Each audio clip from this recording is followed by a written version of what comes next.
King Television, commemorating 25 years of broadcasting in the Pacific Northwest, invites you to join us for a celebration.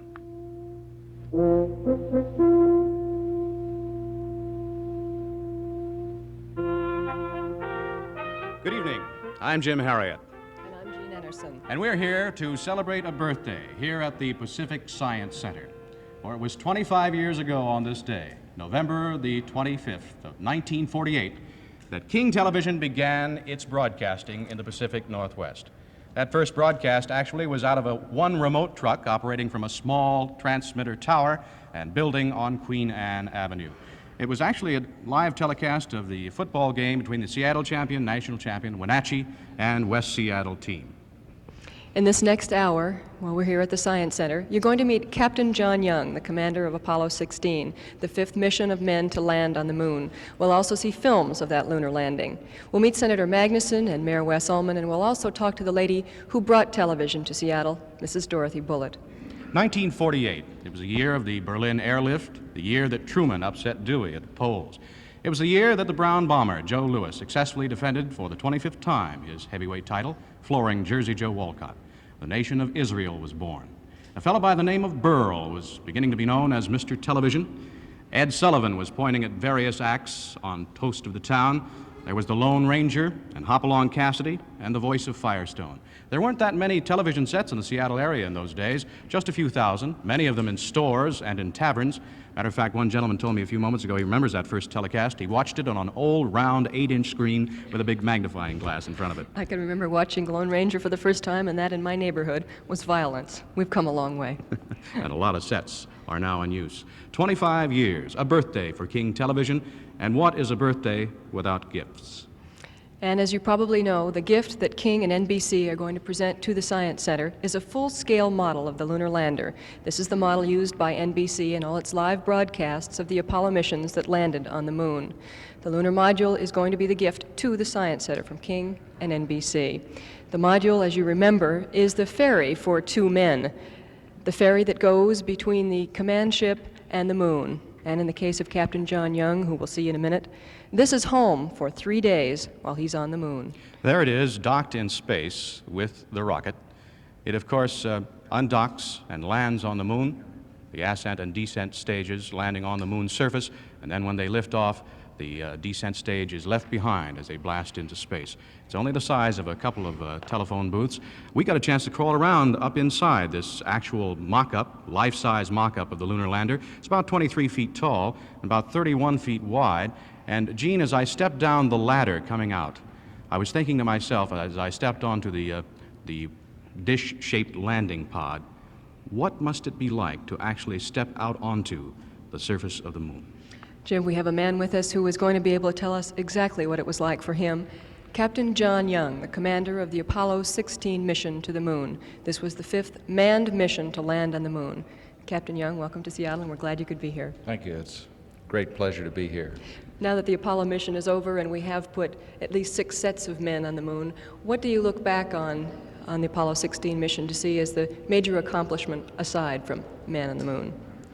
Well, we accomplished a great many things on our mission. I think the major thing that we did was to land up in the highlands area of the moon, 8,500 feet above where the Apollo 11 crew had landed, and got some very interesting and different rocks than what the scientists had expected pre-mission, and all in all, some of the oldest rocks that have ever been brought back from the moon.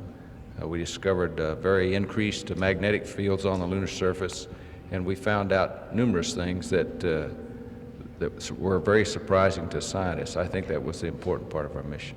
In light of all the unidentified things that we hear reports of flying around, you mentioned the other day that at one point you saw something that you couldn't immediately identify. Could you tell us that story? It was one day after we'd finished an EVA, and we were having a cool, refreshing drink inside the spacecraft, and I looked out the window in time to see a big orange-shaped starfish fly by the front footpad and land right out in front, and I said, holy smoke, the Martians are here. But it turned out to be a piece of styrofoam that we carried one of our antennas in that, due to the heat, had blown up and just flown across the surface. We're rolling around. Behind us here, we can see coming into view on this mock-up actual replica of the moon, the area where you landed, the Apollo 16, you can see behind us. Maybe we can get a shot of that. There it is. Is that the Descartes region of the moon? That's right. It's from Earth, it's the brightest region on the moon, and it's in the middle, what we call the middle lunar highlands. That part of the moon looks almost like the complete backside of the moon, and in fact we were able to extrapolate our findings at Descartes to nearly all the backside. You know, of course, 80% of the moon is highlands. Here we are, some actual footage of the Apollo 16 lunar landing, and there's the module on the surface of the moon. Is that you walking around there? Looks like it. It's either Charlie Duke or myself. We're sort of loping around right now. Captain Young, what did you think when you stepped onto the surface of the moon? Well, I was mainly worried about falling off the ladder. We're going to see the liftoff here. Here's Mission Control, and in just a second, we're going to see the actual blast off from the surface of the moon. What were you thinking when this happened? Well, you know, in a situation like that, you're more worried about whether or not the engine's going to run. And in that case, it did, and it was a pretty exciting ride. What's next for you? You're a test pilot, you tell me, an old test pilot. You want to go in space again, obviously. Well, of course, you know NASA's working on the Space Shuttle Orbiter, and it's going to be a very exciting flying machine. It's a great deal bigger than that lunar module model that we're presenting to the Science Center today. The Space Orbiter will hold about 3 of those end on end. It's quite a big flying machine. Captain Young, if you could look into the crystal ball and predict, I know it's difficult for you, but what do you see for man in space by the year 2000? Wow, by the year 2000, I wouldn't even feel qualified to guess that far in the future. I expect we'll see routine things like manufacturing in space, big space stations from which man will routinely assay his resources and navigate satellites to the Earth, here on the Earth, and have tremendous improved communication systems, importantly improved meteorological forecasting, and I expect by 2000 we'll be exploring the other planets in our solar system with people. Captain, I know you want to go down and join the dignitaries on the platform. Thank you so much for being with us and chatting with us here today. Enjoyed it. Thank you. Thank you. Captain John Young of the Navy, the commander of the Apollo 16 mission. Many people come to the Pacific Science Center, and I hope more will come as a result of this gift of the lunar lander. Matter of fact, thousands come, both big and little, but there are many people who don't know that much about the Pacific Science Center. We're going to try and remedy that right now. King's Al Wallace has put together a short guided tour. The past is just the beginning of the beginning, and all that is or has been is merely the twilight of the dawn. We can thank H.G. Wells for that. In 1962, we took a step into the twilight of the dawn with something called the U.S. Science Pavilion. That's the government's contribution to the Seattle World's Fair. Nowadays, we call it the Pacific Science Center. What is it? First of all, it's quiet pools, graceful arches, and eye-pleasing architecture. It's a people place where it's easy to look at something and say, gee whiz.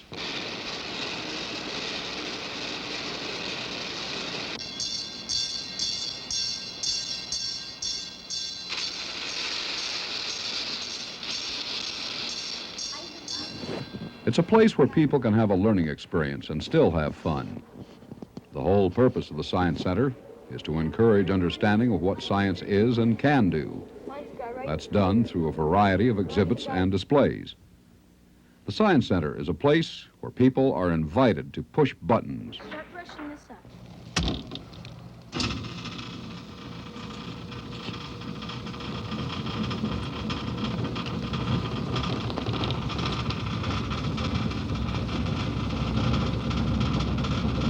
Whatever they are doing at the Science Center, they must be doing it right.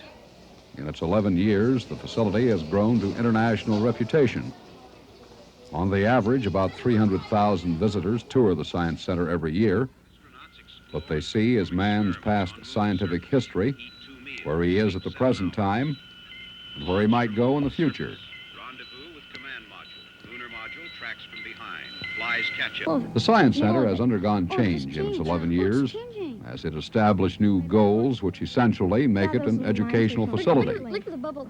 Last year, over 60,000 students from kindergarten through high school got involved in lessons and demonstrations at the center. Now that one, I wonder what they put in it to make it blow bubbles. Hey, look at what that says. Soap films always meet at 120 as the most. Because of the way lessons are approached, school kids often refer to the Science Center as the best field trip in town. It's not only good for them, but it also gives teachers and Science Center staff members an insight into how the young mind works and learns. That's our 4-bit tour of the Science Center. Its broad scope is to help us understand what science is and is not, I guess to know its limitations. And even on a broader scale, I suppose it's here to help us understand some of the problems of our modern society. We built it, it's here, let's enjoy it. And we are enjoying it this evening, Al. Thank you. And we hope that you at home who have not visited the Science Center will get the chance to do so very soon. I see, Gene, the formal ceremonies are about to begin. The color guard is in place. The music by the University of Washington Pep Band. Ladies and gentlemen, the national anthems of Canada and the United States.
Let us pray.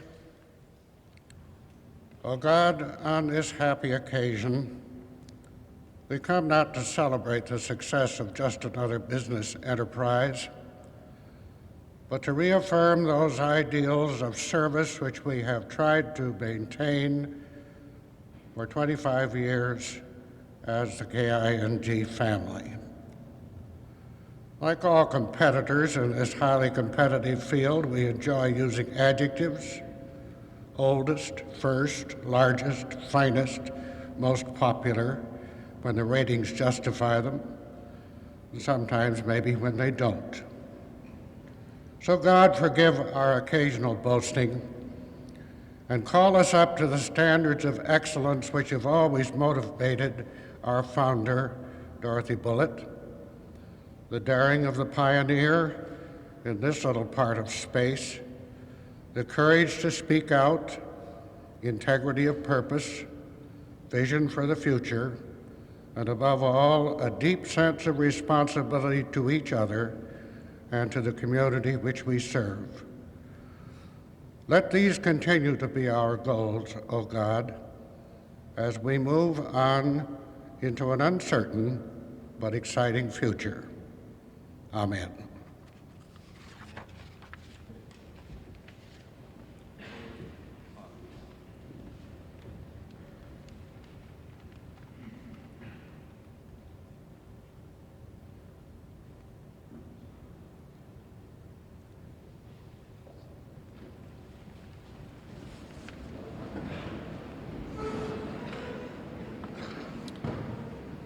Thank you, Dean Loeffler.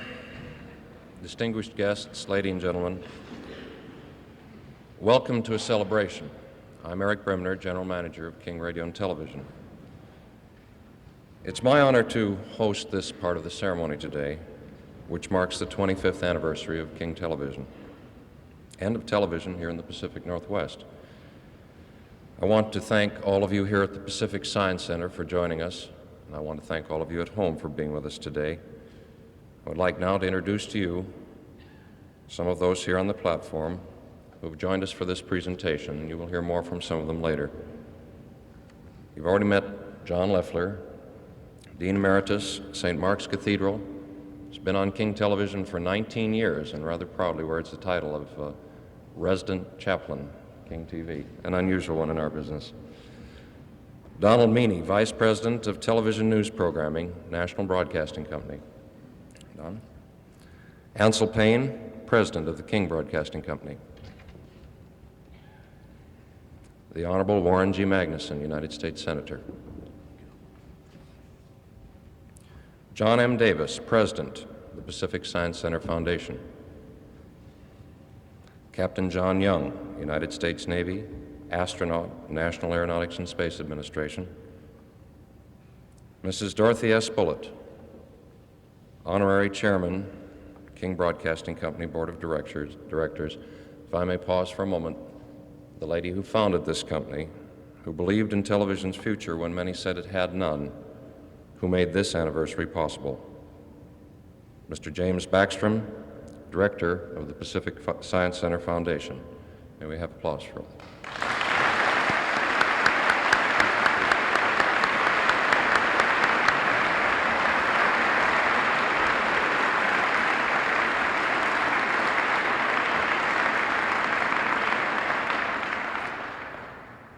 Many times you've seen on Channel 5 a presentation of NBC News.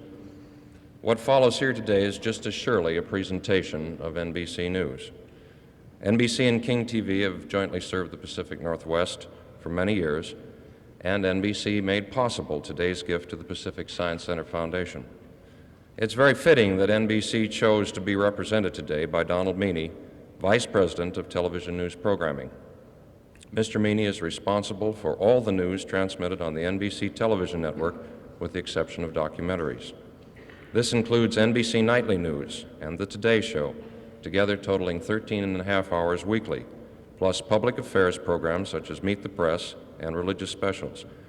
Most appropriate to this occasion, however, he is responsible for all special events coverages such as political conventions, elections, speeches, news conferences, and space missions. Ladies and gentlemen, Don Meany.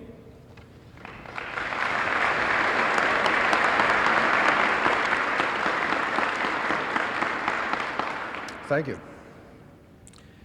It's a strange-looking bird that we all have the pleasure of honoring here today. but for all its strange appearance, I've grown fond of it. You couldn't spend the hours that I've spent with it in a television studio, I guess, without developing a feeling of fondness. And I must say that I'm sad to see it go away, at least to leave us. This craft symbolizes to me the dedication of television, and NBC News in particular, to the coverage of America's great effort in space, its tragedies and its failures, and its great triumphs. We were at Cape Canaveral before they'd allow us on the property, before we could predictably get a rocket off the ground, and before I guessed there were astronauts. The U.S. space program and television's capacity and skill at bringing such major public events before the American public grew up together. And for us in television, it's what we do best. This bringing of the events and the conditions and the problems of our times out before us all is what our medium was created for. Now, the manned space program has come to a crossroads. You can't call it dead, but at best it faces an uncertain future. We all felt that the other morning as we watched the liftoff of the final flight of the Skylab program. Apollo, the crowning achievement of America's space effort, is behind us. What we of the public have left is a memory of our friend back here sitting on the surface of the moon, and of course, the men who brought it there. Apollo, launched by John Kennedy more than a decade ago, in spite of its critics, has realized the rewards for which it was consciously designed. But also, it became a great national goal on which we all focused our attention and whose success we all shared. Today, there are new and different needs, perhaps even more important, that might be met by another such call to national purpose and dedication. So it is with a degree of sadness that I share in this presentation, but it's also with pleasure that we of NBC News join with King Broadcasting in placing this spacecraft in a new medium where it will be able to continue its useful life. Thank you.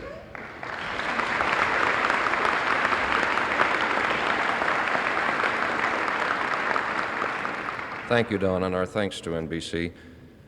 From its incorporation in 1946, the King Broadcasting Company has grown to be a major communications company. Although today is King TV's anniversary, the company itself now encompasses radio and television operations in Portland and Spokane, as well as here in Seattle. We have cable companies up and down the West Coast. The man who oversees all of these operations is Ansel Paine, the president of the King Broadcasting Company. Ansel?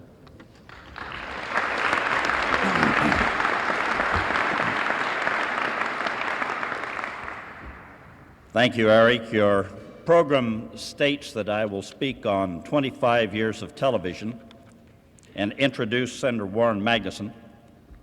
And to the right of my scratch sheet, there is a 210, which Chuck Herring and Jack Ferry and everyone know gives me 2 minutes and 10 seconds. Under it, it says, "Don't forget the senator."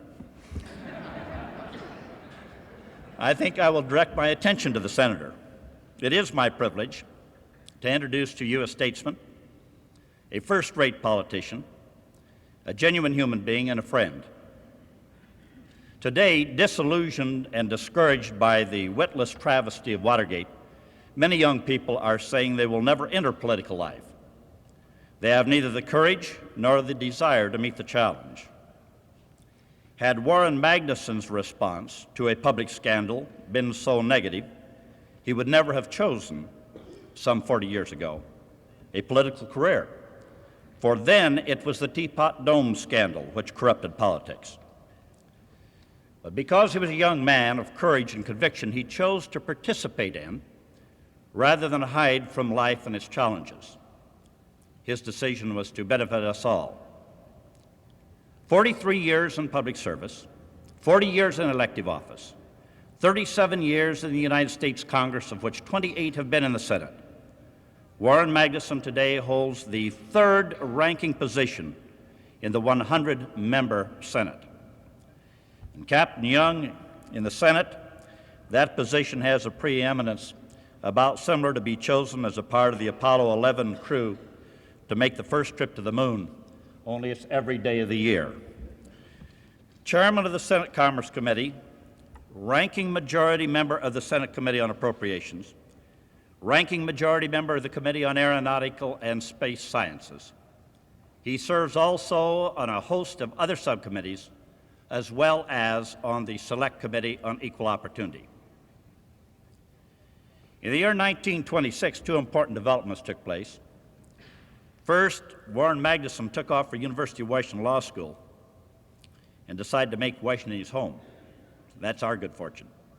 And in Auburn, Massachusetts, the first liquid-fueled rocket, developed by Dr. Robert Goddard, took off for 2.5 seconds in a 184-foot flight. Both Magnuson and rocketry have had an upward course ever since, and each is doing fine, thank you. Because of Senator Magnuson's long and continued interest in the exploration of outer space, and because he is a founder and member of the Board of Directors of the Pacific Science Foundation, it is fitting and proper that he present the Apollo lunar module to the people of Seattle. It is an honor to introduce to you, a dedicated public servant who has spent his life in the pursuit of human and technological progress, and at the same time, ably tended the twin fires of liberty and justice. Senator Magnuson.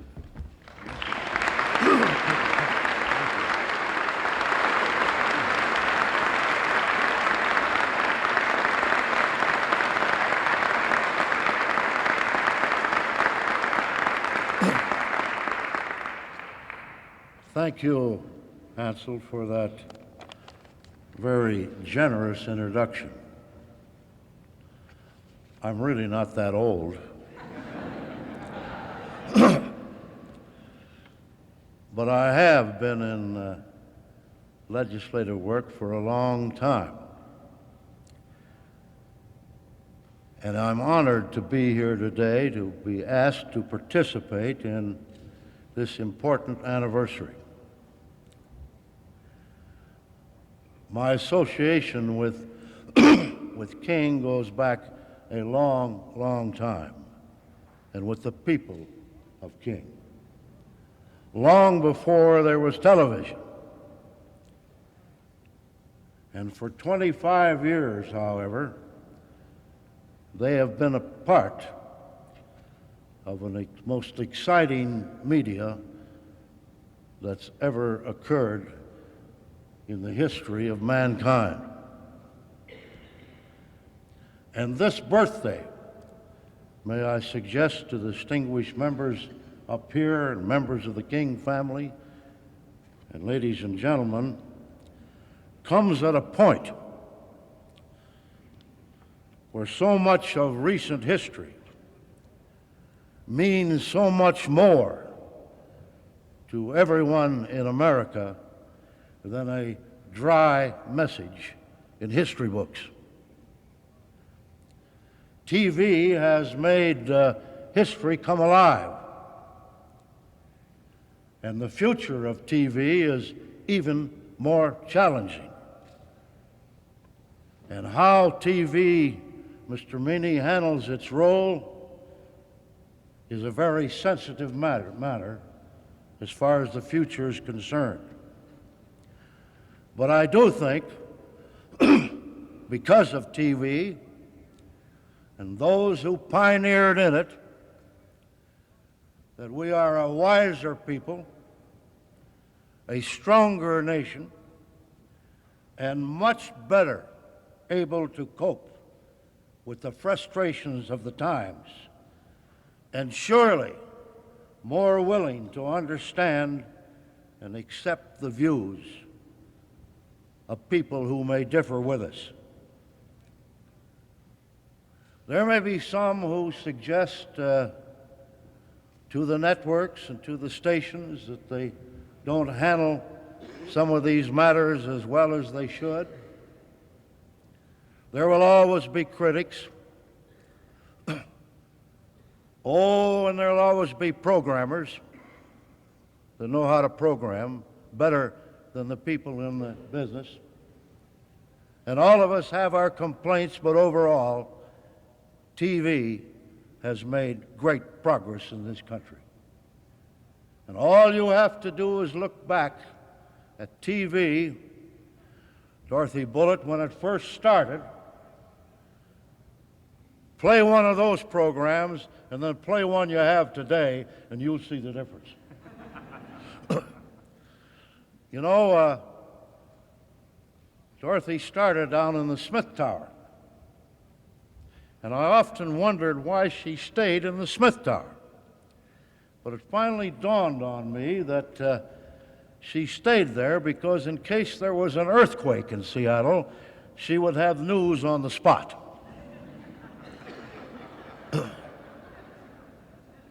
But I want to take this opportunity, too, to compliment the pioneers, such as Mrs. Bullitt. I am the author of Educational TV. I happen to be chairman of the Senate Commerce Committee, which handles all communications. And we had a rough time getting that done. And now we've just about covered the nation with Educational TV, but we still have a long way to go. And one of the first commercial stations that helped out considerable was Dorothy Bullitt, and she contributed all of the equipment to what is now the university station. It had never got off the ground if it hadn't been for her. So we've all worked together. But today is another example of that. And I know that I can speak for the people of Seattle and the state of Washington when I express our very warm thanks to the National Broadcasting Company for this exciting gift to the Pacific Science Foundation, Center Foundation. I have a personal interest in this complex out here. I went through a lot of agony getting somebody in Washington to agree to build it. And I want to see it keep going. And I suspect, John, why I'm on the board of trustees, that there's pretty good reason I still am a member of the Appropriation Committee. Yeah. But we've kept it going, and this is the addition, this exciting gift. And I also should point out that NBC's affiliate here, namely King TV, made this donation possible by arranging for the shipping of this massive model from coast to coast. But it is also fitting that while we earthbound mortals gather to commemorate this occasion by dedicating a symbol of our space efforts and the dedication of men like Captain Young to the cause of education and community enlightenment, that there are 3 Americans today continuing to expand the limits of our knowledge and ability through their efforts, namely in Skylab 3. And I also want to read, or I want to quote Julian Goodman, the president of the National Broadcasting Company, in which he says it's happy to be able to donate its full-scale model of Apollo lunar model to the Pacific Science Center and to the people of Seattle. The exact model of the LEM was an invaluable aid to NBC in relating the story of man's first visits to the moon. And now that the Apollo project has passed into history, it's good to know that our LEM will still be on the job telling the Apollo story to the visitors of the Pacific Science Center. It could have no finer home. And to our valued affiliate station KING, we extend warm thanks for the generosity in transporting it across the country. And he says, my congratulations and best wishes on 25 years in bringing fine television to this area. Now, what you see behind you is a rare bird and a very valuable one. And what we have here then is a monument to almost a miracle in two parts. It is a miracle of space travel, putting an earthling on the moon, and the other is the miracle of television communications, reporting it as they have, all missions. To all of us earthlings back on the home planet, to give us some help, and they did, to understand even better a very exciting world. And this day is one of those days where we commemorate that. There's great challenge ahead. And don't sell any of the people who are involved in this great miracle of the past quarter of a century short as far as America is concerned. They're going to continue to pick up the gauntlet and accept the challenge and give you even a better understanding of what this world and this country is all about. Thank you.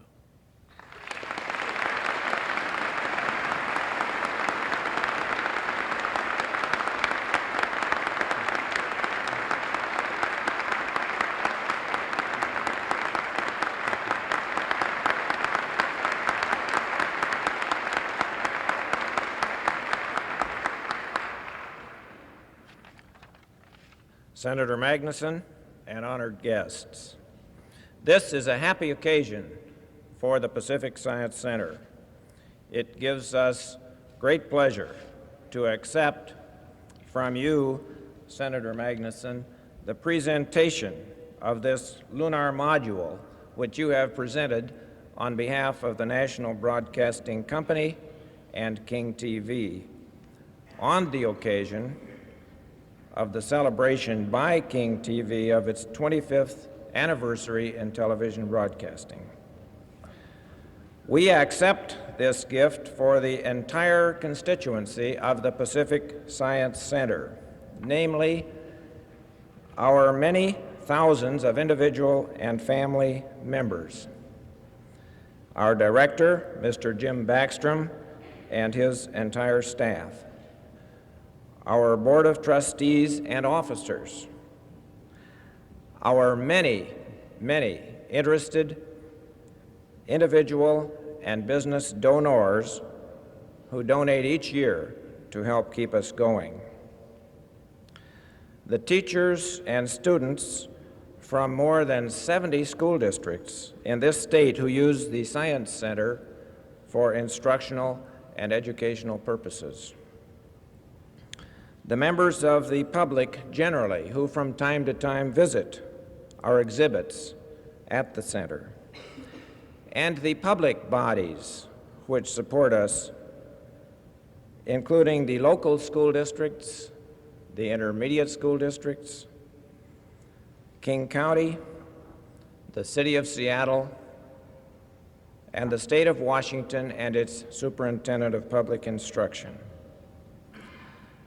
For this magnificent gift, we all thank the National Broadcasting Company and King TV, as well as you, Senator Magnuson, and Captain Young, and the many others who have assisted in making this presentation possible and a memorable event.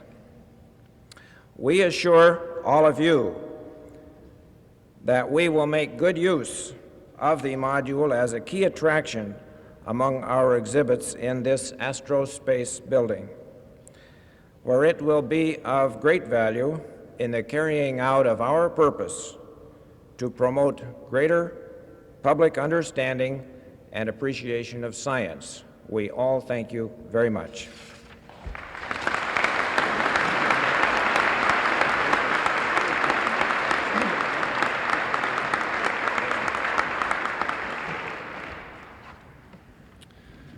There's one man here today for whom the lunar module has a very special significance.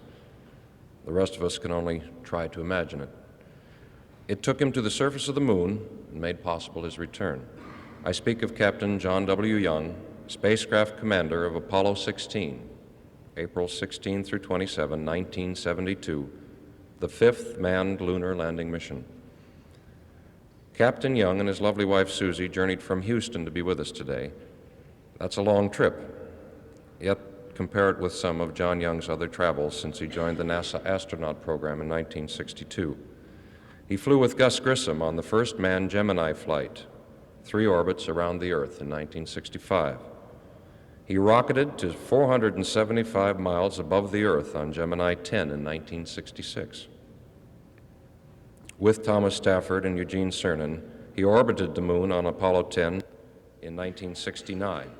A 248,000 nautical mile round trip. And Apollo 16 took him to the moon. He has logged 533 hours and 33 minutes in his 4 space flights. We're honored to have John Young with us today. John?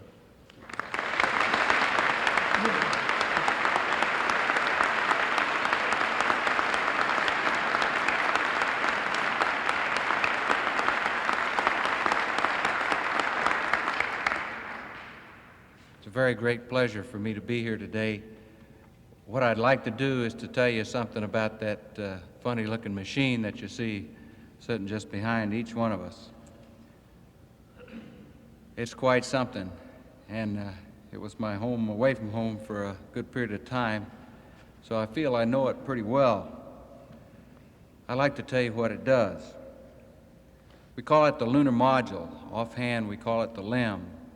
On Apollo 16, Charlie Duke and I called our spacecraft Orion. And it's about the ugliest looking vehicle that an airplane designer who is used to smooth lines could imagine. That's because it operates out in the vacuum of space. It doesn't operate in the air, so it doesn't need any streamlining. It's a very completely functional machine, and it's just chock full of advanced technology. Every part on it helps it work better. From that little antenna on the top that can talk all the way to the ground, 250,000 miles away, to the Mylar insulation around it that would help us here on Earth reducing our heating and cooling bills, that the little spiral antennas that work so good when you're out on the lunar surface, to those big legs on the side that look so big but they only weigh 60 pounds apiece. So ugly as it is, to me, on Apollo 16, the lunar module was a beautiful bird. And it looks very large, and it is, but it's extremely light. Without propellant, it only weighs about 10,000 pounds. That's really remarkable for a rocket ship that descends its way out of lunar orbit and lands on the moon just like a big helicopter, precisely where you want it to land. When it's on the moon's surface, that lunar module becomes a lunar base, a combination motel, science station, and airlock, from which our crews went up to the moon and worked for 3 days straight between short sessions of eating and sleeping, and donning pressure suits and lunar life support backpacks. This bug hauled to the moon nearly a ton of lunar scientific experiment and exploration equipment. For example, on Apollo 16, we had our lunar rover, the small electric car, which I'm sure you know was built right here in Washington. We had a lunar science station that weighed over 400 pounds that we deployed on the moon, and which a year and a half later is still sending back data to the Earth. The many parts and pieces carried by our lunar module enabled us to perform 10 major scientific experiments on the moon. It is this ungainly looking machine that made manned exploration of the moon a practical reality. And even more important and dramatic was its function when our lunar surface exploration was completed. Far from the thousands of men who launched the Saturn V at Cape Kennedy, 2 men prepared the lunar module on the moon for liftoff. And when the top part of the stage ignited, the ascent stage, and it shot into space 250,000 miles from Earth still, but straight and accurate into a lunar orbit for a rendezvous with a command module, we were mighty happy to see that thing go so perfectly. It only took a little over 7.5 minutes for the single rocket engine to put Orion into lunar orbit. It was probably the longest 7.5 minutes of my life. And when it got into space, into lunar orbit, its weight was down to about 5,000 pounds, but it was a pretty important 5,000 pounds. On Apollo 16, it included Charlie Duke and myself, more than 200 pounds of selected rocks, special boulder samples, core tubes and soil samples, telescope film, and return lunar surface experiments, and more than 1,700 photographs of the surface area that we explored in our region around Descartes. It is very, very appropriate that the lunar module be placed on exhibit here at the Pacific Science Center, because there should be no doubt that this exceptional machine has enabled humanity to make new discoveries on our sister planet in many sciences, such as astronomy, astrophysics, geology, geophysics, cosmology, and medicine. And this machine is a tribute. It shows that it was worth it, and it has a message. What it says is what is a good thing for all of us to remember, that without the kind of continued exploration that machine represented, exploration which leads to new basic knowledge, humanity will have a difficult problem in the days ahead. And that's why I'm very happy that we're continually progressing in Skylab to seek out new basic discoveries. We have other scientific endeavors that we're continually doing, and why the government is undertaking to seek out these new basic things, because in the long run, humanity will be the better for it. Thank you.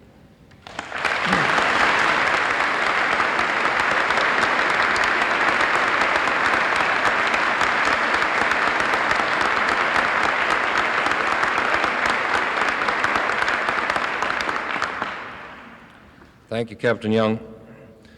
Lest I forget, amidst this ceremony, that we're in television, I am reminded by a frantic director that we're running a little long, folks.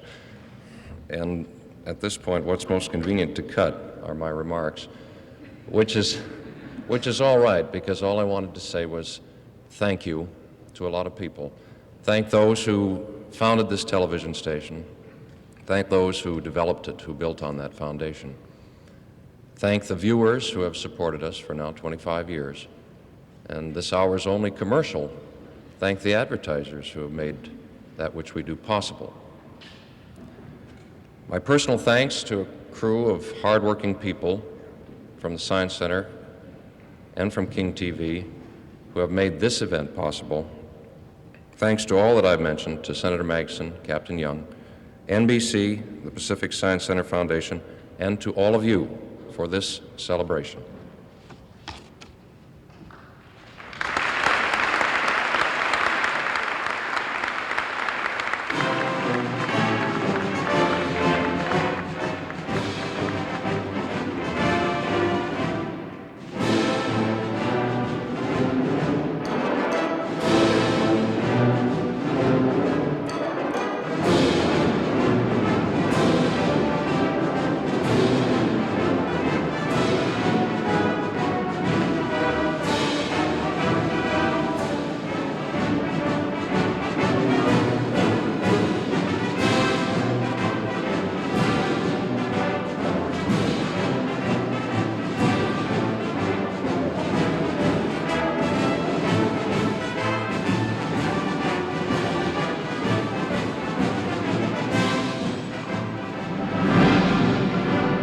And so she has been formally dedicated and presented to the Pacific Science Center, a full-scale mock-up of the lunar lander, the ferry boat that kept men alive on the surface of the moon.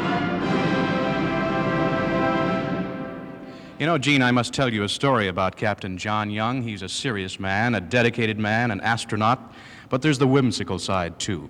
On the Gemini 3 mission, during that mission, he turned to Gus Grissom and offered him a corned beef sandwich. As a matter of fact, I understand that corned beef sandwich got him into a little trouble with NASA, but his friends got together and they've encased the remains of that sandwich, and it's on his desk right now. And I think when the Apollo project seems to be almost incomprehensible for us non-scientists, a man like Captain Young, who is so human and so down to earth, makes it all believable for us. We have with us the mayor, the newly re-elected mayor of the city of Seattle, with a new adornment that we like very much. Wes Ullman, welcome, and we like the mustache. Thank you, Jim. It's not much yet, but it's all I've got. Well, that's the way King began, and look what happened. That's true. King has become indeed a real institution in our city. Like most institutions, it's had a tremendous impact, a very positive one in my mind. I think, again, as with a lot of institutions, we look upon them as kind of faceless things, but certainly King is not that. And Mrs. Bullitt, of course, is the real driving force behind the success of King. Well, thank you very much for being with us, and congratulations on your re-election. Thank you, and congratulations to King. Mayor Ullman of the city of Seattle, we have now a look at the future of television coming up. And we'll be looking at that because that will be following the immediate look at some very familiar faces which you know about. We've been talking about 25 years of King's history. It covers a lot of territory: public service, children's programming, entertainment, and news, over 25 years. And now we have 25 years of King broadcasting in a minute and a half.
It didn't seem like 25 years, did it?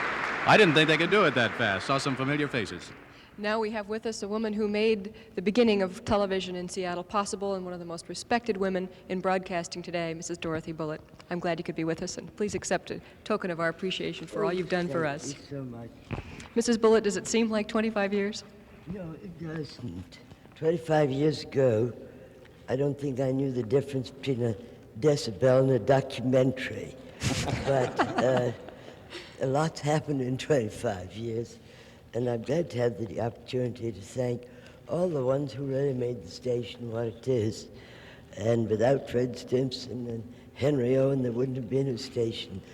I got pushed from behind quite a lot. So, and I do want to thank all the ones who've done such good work for the station. Mrs. B, do you remember the first television program you ever saw, where it was and what it was? Indeed, I do. It was that game, the football game, the high school football game. And it was really very funny looking on a 7-inch set. Couldn't see the ball at all. Could hardly see the players. But it's gone a long way since then. Do you have a wish for the future of television? Oh, lots of them. There isn't time to list them all, but we're going to work at it. One question that occurs to me, it was 1948. Why television? Why didn't you go into a Hudson car agency or a Kaiser Fraser? Remember those? Why television? Oh, yes. Well, television was an opportunity to talk, and no woman's ever let that go by, if possible. Thank you, Mrs. B., for being with us, and many more happy years with you. Thank you all. Mrs. Bullitt, thank you for 25 years of television in Seattle. We're glad you could join us up here. Thank you all. Now, that It's look been- at the future. It's been 25 years of history for King TV and for the Northwest, and certainly all of us think, but don't know for sure, whether we can predict the future. We don't have a computer projection or a crystal ball, but we can dream. And the dreams of children can be as big as the universe or as small as a paintbrush. And when you think about it, those dreams may one day well be the world in which we'll live. When I grow up, I want the forest and stuff put under domes and wildlife and stuff so the animals can survive and we can live out in how we want to have it.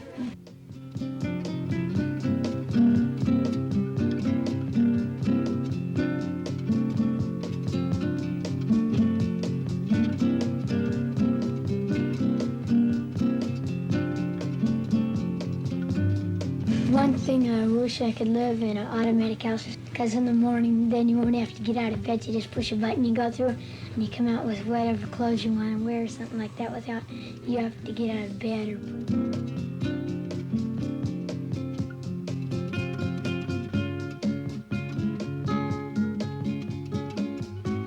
That would be a moving house, and it'd be underwater all the time, and they'd just move around to different places.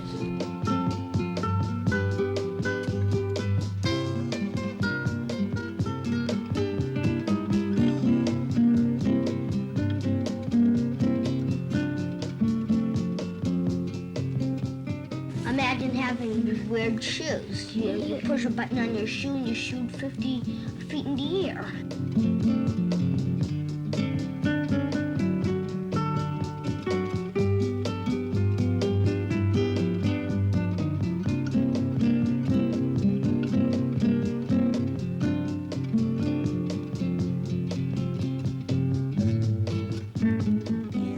Happen more and more computers, and all the jobs will be taken over by computers, and doctors will have computers in their offices, and you just walk in and stick your arm in a hole and they'll tell you something that's wrong.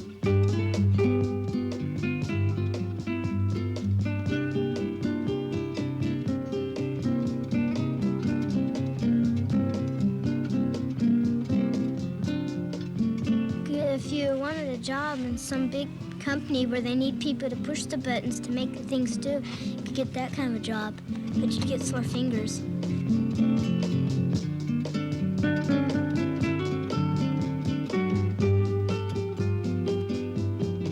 Make all these streets that would move, and then all the cars would just sit there like this.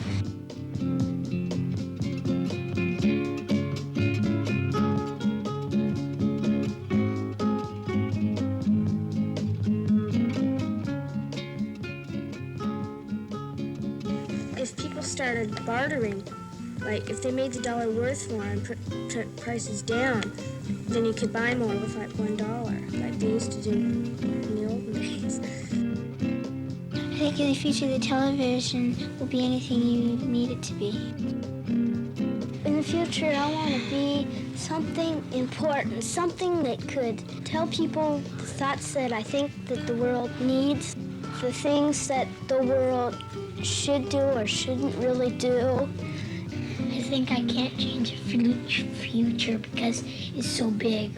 One little kid can't change it. One little kid can't change it, but little kids have a habit of growing up and becoming people like Neil Armstrong and John Young and Dorothy Bullitt and Jonas Salk. We have with us now the president of King Broadcasting Company, Ansel Paine. We have to be very kind to him because his name's on all the paychecks. Matter of fact, Ansel, some people fear the future. I guess everybody wonders about it. What part do you think television will play in the future? It's going to play the part that those youngsters want it to play, for them and by them, Jim. Our generation is pretty well set, I think, and it's what the youngsters in the next generation they're going to demand of us, education-wise, entertainment-wise, that we're going to react to. Our hope and aspiration is that we can lift the level of intelligence we can lift the level of entertainment, and that we can bring greater cultural aspects to the lives of these youngsters that you just saw in the program. I think it's beautifully said by them. Do you feel that the satellite is the thing of the future, communication by laser and satellite? Yes, laser and satellite and holography are all going to be matters that are going to be handled in the future. And I think we don't fear any of those things. I think the satellite radiation is going to make possible thousands of signals to the United States and to the rest of the world. It'll bring the world much closer together. And I think it'll provide an opportunity for people to understand each other in the different nations like they have never been able to do in the past. Furthermore, it's going to quantitatively increase the supply of material, variety and educational material, by the square of what we have now, so that what we're doing now is really just a timid step into the future. The future is really going to hold a multiplicity beyond our imagination of signals and information and opportunities for people to learn and be entertained. Thank you for those exciting words. Ansel Paine, the president of King Broadcasting Company, on this occasion of the 25th anniversary of King TV. Gene, it's been quite a session here, and it's appropriate that it should be at the Pacific Science Center. I certainly hope that if people have not visited it, they will now and will have a chance to see the lunar lander and all the other wonderful gadgets that are here. And I think from what we've learned from Captain Young and Ansel Paine and the others, we see that there really is a tremendous tie-in between the space program and television. The space program brought us satellites, and television is using satellites now more than ever before. You know, I was just thinking, in 25 years from now, it will be 1998. Why don't we meet right here and do it all again? I hope we can. Thank you so much for watching, and good night. Good night.